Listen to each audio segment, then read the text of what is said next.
Hello everyone, this is Adam Morris with your latest Ranger Spring Training Update from lonestarball.com and the Lone Star Ball YouTube channel. Well, this spring, one of the things that we've talked about a lot is you don't want to focus too much on spring numbers, particularly given that the Rangers have lost about 3 times as many games as they've won. Their record isn't looking too good, so we want to sort of de-emphasize the importance of spring numbers.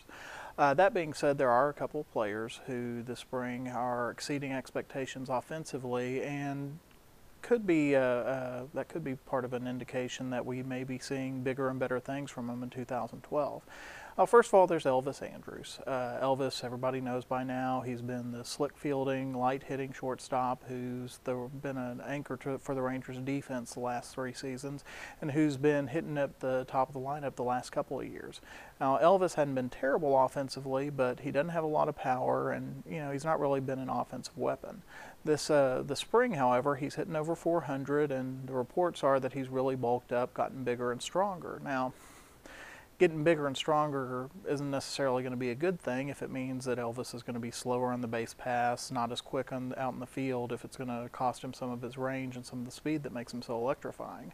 However, if he can keep that speed and still maintain that range while getting stronger and able to drive the ball more, then he's got the potential to be a lot more effective offensively, more of an offensive weapon than he has been before. If we can see the Elvis in the field and on the base pass we have the last couple of years, and then on top of that have somebody who can drive the ball more, who's stronger and has the ability to hit for more power, hit for a better average, and you're potentially talking about one of the top shortstops in the majors. The other player who's worthy of note is Julio Borbon.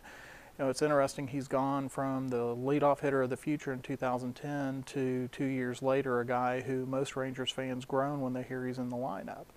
That being said, Borbon's was always viewed as seeing somebody who projected as a potential 300 hitter, give you good defense in center field. And that's what he's really been looking more like this spring. He's hitting over 300, and importantly, he's starting to draw some walks, something that he hasn't done historically. The Rangers center field situation is pretty wide open right now. The Rangers don't want to play Josh Hamilton there regularly. They don't feel Craig Gentry is really capable of handling a starting job.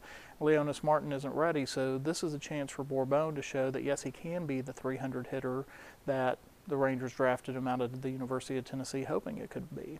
This is probably Borbon's last shot with the organization, and he's impressed so far with his offense this spring, although he's continued to,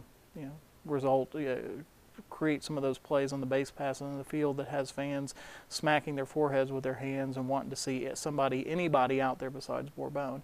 The reality is his arm's never going to be great, and he's probably going to be one of those players who makes some of those dumb mistakes that makes fans so crazy. But if he can continue to hit like he has so far this spring, he's going to bring enough value to the table that it's going to be worth putting up with some of those mistakes for the overall package. If he can do that, he'll be at least an average major league center fielder, and that'll be better than any of the other options the Rangers have right now. So again, we don't want to put too much emphasis on the spring stats, but these are 2 things that are encouraging or something to keep an eye on as the season starts to see if Elvis and Julio can maintain their hot starts and see if they can carry that over into the regular season and show this is really a change that we can expect some permanency from.